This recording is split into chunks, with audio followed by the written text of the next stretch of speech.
Hello, everyone. A very warm welcome along to Sportsbet TV. Paul Alster here with you once again. I'm back from my travels and cosily ensconced once again in my home studio. And it is lovely to have you with us. If you're new, of course, to the service, then do remember to press the subscribe button just below this screen, because then you'll be able to keep in touch with all my bulletins. I'm a tipster who has carved out a bit of a niche, really, looking at decent priced horses, nearly always going for each way odds, some of them very big. And over the course of the last year, since this service started, I've been very fortunate to hit some very big successes with big winners at the Cheltenham Festival and elsewhere. And of course, quite recently, a very big priced four-figure treble as well.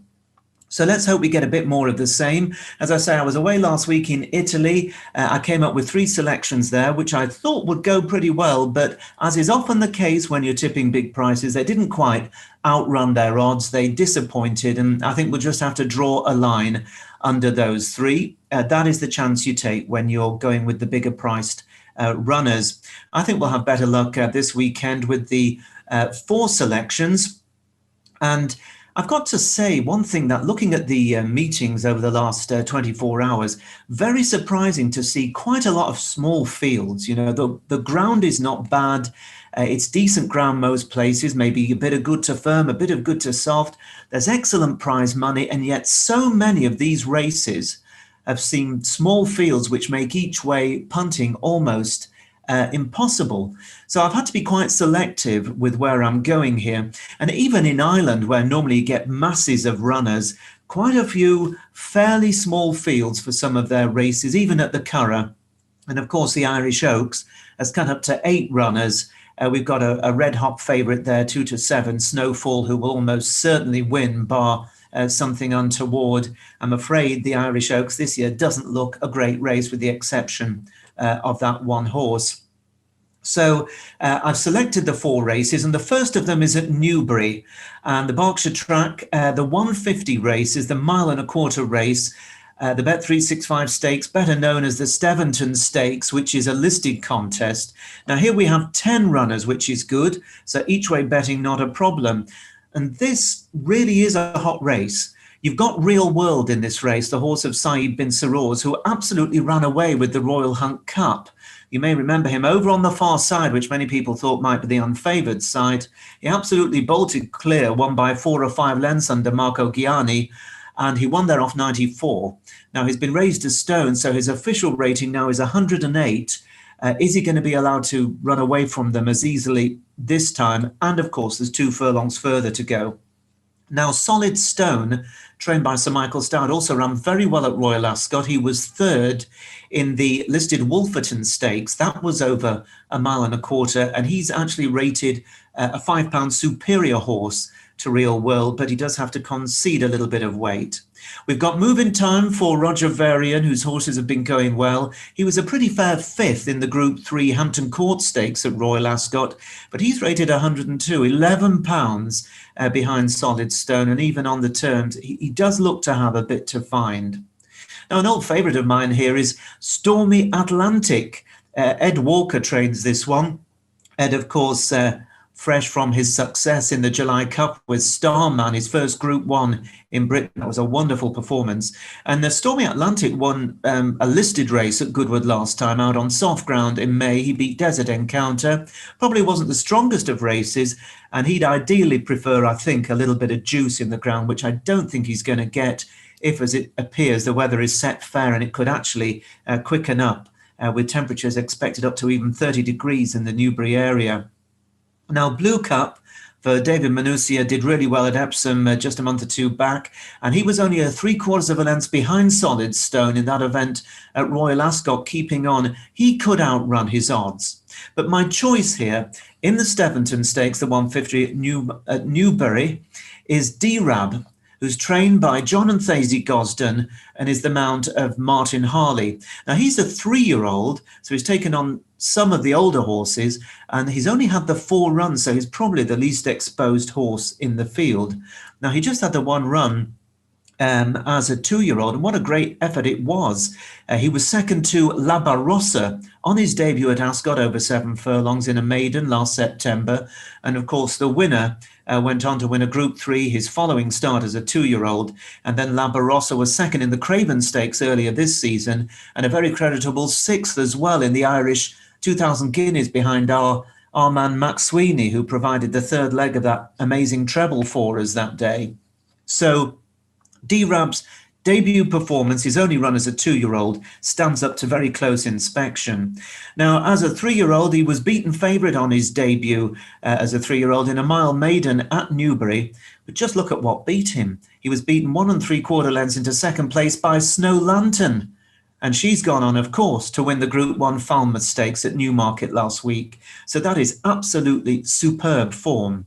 Now, after that, D-Rab, sure enough, went on to break his maiden. He won a race at HQ on good to soft ground in May. He won by 6.5 lengths there in his maiden and was very, very impressive. And then the Gosdens decided to throw him into the French Derby, the Prix du Jockey Club. And he was only a 13-2 chance there for that Group 1 and was 8th of 19 on soft ground, which might not have ideally suited. First of all, it was won by the brilliant St Mark's Basilica, who's gone on to frank the form with that wonderful effort in the Eclipse. And if you watch the race, you'll see that D-Rab wasn't so very far away as they raced into the final furlong before just unable to go with them on the soft ground. Now, I think that D-Rab is going to prove a tough nut to crack here because he's down in class from a Group 1 to this listed contest. He's on better ground, which I think will suit him. And the Gosdens, or it was John Gosden then, won this last year with Global Giant.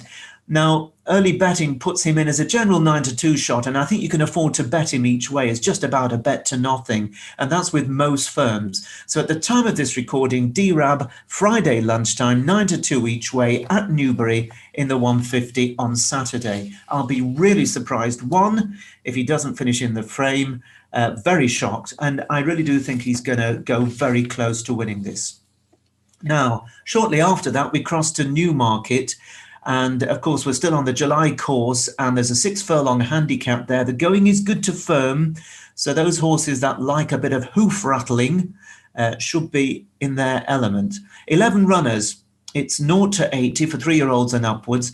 And grateful to William Hills, a shout out to them because they're the only firm brave enough to price up early. So that just gives us a bit of a guide. And they've gone early 9-2 the field, which suggests that this handicap is really wide open. It's hard to rule anything out of this race, it has to be said. Even the rank outsider, Little Brown Trout, who represents last year's winning trainer William Stone. But my choice is a horse called My Style, trained by Eve Johnson Horton and the mount of Georgia Doby. Now, this one is a 5-year-old gelding by Holy Roman Emperor. He didn't race at 2, so he was a little bit slow to mature, and he was 0 from 5 as a 3-year-old, but his best effort actually came over this course and distance in a handicap when he was 3rd of 16 off a mark of 72, so already showing a little bit of a liking for this track and the uphill finish. And it is quite a steep uphill finish inside the final furlong on the July course. So last year, as a 4-year-old, he won over the course and distance. His first win came on good to firm ground, do note, off the mark of 72. And he then followed up in midsummer at Ascot. Both times he was ridden by the apprentice Georgia Doby, who is on board again on Saturday. He went on last season to finish a next second in a good handicap on the Rowley Mile in September off a mark of 79. And he's had 3 runs so far this year as a 5-year-old. Needed the run back at Windsor in May, that was quite clear, but he didn't run well the time afterwards back there. But I was really pleased to see him put up a much improved effort at Bath last time out, noting him staying on really well in the closing stages to be 4th to New York State of Mind, the horse named after that great hit of Billy Joel's back in the day. I think that he's really coming to hand. And this, I think, is a horse who's a genuine summer fast ground performer. And what he has going for him is the good to fast ground, the track where he's shown his best form in the past. He's been dropped £1 since his last run to 75, and then Georgia Doby will claim a further £5. So I'm really thinking that My Style is going to run well. And Hills have gone up early at odds of 17 to 2, 8.5 to 1. And each way, I think that's probably a fair shout. It may prove that when other firms move in and stop playing chicken and start to price up, we may get a little bit better. So look out for the best odds. And as ever, I say to those regular followers and to those new joining us, shop around, looking at the odds comparison sites, and there are a number of them, to find the best odds available. Not just the best odds, you might also prefer to take slightly lesser odds, but more places on offer, depending on the firm. And those firms that offer a best odds guarantee, so that whatever price you take, if the starting price is bigger, that's another option that's always well worth considering. So here we have My Style, Newmarket 215, 17 to 2 each way. Hoping that one runs very well. Moving swiftly on, a bit of jumping. I like my jumping. Bit of summer jumping at Market Rasen. This is one of the best jump races of the summer. It is the Summer Plate Handicap Chase. It's grade 3. Good ground, 16 runners. And it's over just about 2 3/4 miles. And this year, I think we've got a pretty good renewal with lots of informed horses at the Lincolnshire track.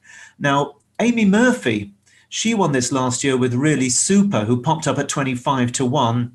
And she runs the Worcester Handicap Hurdle winner Mercian Prince, who is respected. Now, the favourite at the moment is the fast improving Captain Tom Cat, who's generally a 9 to 2 shot for Dr. Richard Newland and Sam Twiston Davis. This horse has landed a hat-trick of late, winning most recently a Worcester Novices Chase, which I have to say kind of fell apart. His main market rival just didn't run its race, and he beat a couple of no-hopers, hands down. But he'd shown fair form prior to that in his 2 previous wins, and I do respect the horse. He's clearly going the right way. You've got Darling Malte for Paul Nicholls, the champion trainer who won at Newton Abbot, winning a handicap chase last time out. He's gone up £3, a trainer that, of course, you always have to pay the ultimate respect to. You've got Fire Away, who's on a hat-trick after 2 wins for Laura Morgan at Cartmel and at Worcester. Frankie de Burley, he's quite interesting for the Bowens. He won at Haydock and Uttoxeter in May, but I've just got a feeling after his last run that the handicapper has just about taken his measure. I'll be surprised if Frankie de Burley is good enough to win. And then you've got Dan Skelton. What a trainer he's become, hasn't he? And he runs 2 here. The first is called Danse Idole, who was second at Worcester last time out and has actually gone up a couple of pounds for finishing second. But my call here is the other one of Dan Skelton, Solomon Gray, trained by Dan and ridden by his brother Harry Skelton. This horse, significantly, was third in this very race 12 months ago, and I think they've been plotting a track back to this race since the spring. He ran off a £6 lower mark when he was third in this race behind Really Super. That was a very good run. He went on soon after that to win at Uttoxeter in August last year. After that, they gave him a break because clearly he's a horse that doesn't appreciate winter ground. He came back in March where he had a couple of quiet runs just to get him fit, maybe get him down a few pounds in the handicap. And then he was second over 3 miles in a handicap chase at Uttoxeter, staying on off a mark of 136. And he was favourite last time out. And he was still going well, 4 out at Uttoxeter in the valuable Listed Summer Cup, when he just sprawled on landing and he unseated his rider. Now, it was 4 out, and okay, there was still a little bit to go, but he was going very, very well indeed. That was over 3 1/4 miles. I think he would have gone close to winning it. And I think here, over this shorter trip, but where we have a strong gallop guaranteed with a number of confirmed front runners, I think this strong pace is going to allow Solomon Gray to settle at a track where he's run really well before. The ground is ideal, and I can see him jumping his way into it before the home turn with those 3 fences in the home straight at Market Raspberry. And I think he's going to pick them up. And 13 to 2. The odds on offer at the time of this recording each way. Sky Bet, they're offering 6 places, so good on them. Hills, 888 and Bet Victor are offering 5 places. Keep an eye on the markets. with possibly a little bit better value likely to come. We'll see. So that's Solomon Gray, each way 13-2 for 6 places with Sky Bet in the 240 at Market Rasen, one of my favourite jumps tracks. It's tremendous viewing there, and there's always a great atmosphere. And then, well, we're going to have to wait until the evening session for my fourth and final selection Saturday. I'm taking you to Townmoor Doncaster in South Yorkshire. It is the 7:05 race. This is a 7 furlong handicap on what is forecast good ground. But according to my mum, who lives in Yorkshire, it's hot. Her flowers are going to need a good bit of water over the weekend. And so that makes me feel that while it's good at the moment, it could be that by tomorrow evening, it's kind of on the good to firm side. So I think we're looking for horses that can handle fairly quick ground. This is a 0-95 handicap, 12,000 quid up for grabs. And again, Hills, the only firm to price up early on this race. And a reflection of how tough a race this is that they're betting 5-1 the field in an 11-runner, 7 furlong handicap. So it is absolutely wide open. Now, amongst those that you might want to give a coat of looking at, 3-year-old Just Frank, trained by Les Eyre, who is a real shrewdie. Now, he sent out this horse to win the big sales race as a juvenile last season at Newmarket, about 81,000 quid race, a big prize for a small stable. That was last October. And having not run particularly well his first few starts and maybe questioned whether or not the horse had trained on, he ran much better at Chester last time and was second there. I could see him being in the mix. You got Bashir for Charles Hills, who won a York 7 furlong good to firm handicap in June on his penultimate start. Now £6 higher. Ran no sort of a race at Newcastle last time out for whatever reason. I'll always forgive a horse one bad run, like everybody else. We all have off days. Gifted Ruler for Tom Dascombe. He goes on any ground, and he was second at Haydock in soft ground last time out, but he can also handle a quick surface. But after giving this quite a lot of thought, I'm going with the top weight here, Hortsadar, trained by David O'Mara, and the mount of David Nolan. Now, this is a 6-year-old, and he's got a lot of weight. He's got 10 stone 3. But if you're going to carry that weight in any circumstances, then 7 furlongs on fast ground is probably the time to do it. Now, Hortsadar is a winner of 6 of his 30 races. Not a bad strike rate for a fair handicapper, but significantly, he's only ever raced once at 7 furlongs. Most of the time he's raced at a mile, 9 furlongs, even further. And he won on that only start at 7 furlongs. And he won at Redcar on a straight 7 furlongs, which he's going to have again at Doncaster. And it was good to firm ground. That was a couple of seasons ago. So already we kind of know this horse should like the ground, should like the straight course, and the trip is ideal. Now, he won twice last year in 2020, taking good handicaps at Ripon and Goodwood, both of those over a mile. You may recall he ran an absolute stormer in the Lincoln earlier this season at the end of March, finishing third to Hakiki, which was a mighty effort. Maybe that just took it out of him because he didn't run very well on his 2 subsequent starts, but he bounced back on Derby Day at Epsom when he was second to Corazon Espinado in a £26,000 handicap. So that was a sign that he still is in good nick. And then he ran in the Royal Hunt Cup last time out, finished 16th of the 30 runners, was drawn in the group on the stand side, the larger group. Remember, Saeed bin Sarour's Godolphin horse went clear and blasted away from them on the far side. Now, if you are able to watch a replay of this race, it's worth taking a look at Hortsadar, because not once, twice, but possibly 3 times he didn't get a run. And in the end, he's kind of coasted home. But he would have finished a mighty lot closer had the cards fallen his way, which, as we know, it so often doesn't happen in these big field handicaps. So I think he showed there that he is still in very good form. We've got the strong run straight, 7 furlongs on good or possibly even good to firm ground by tomorrow evening. And I think the race is going to be set up for him.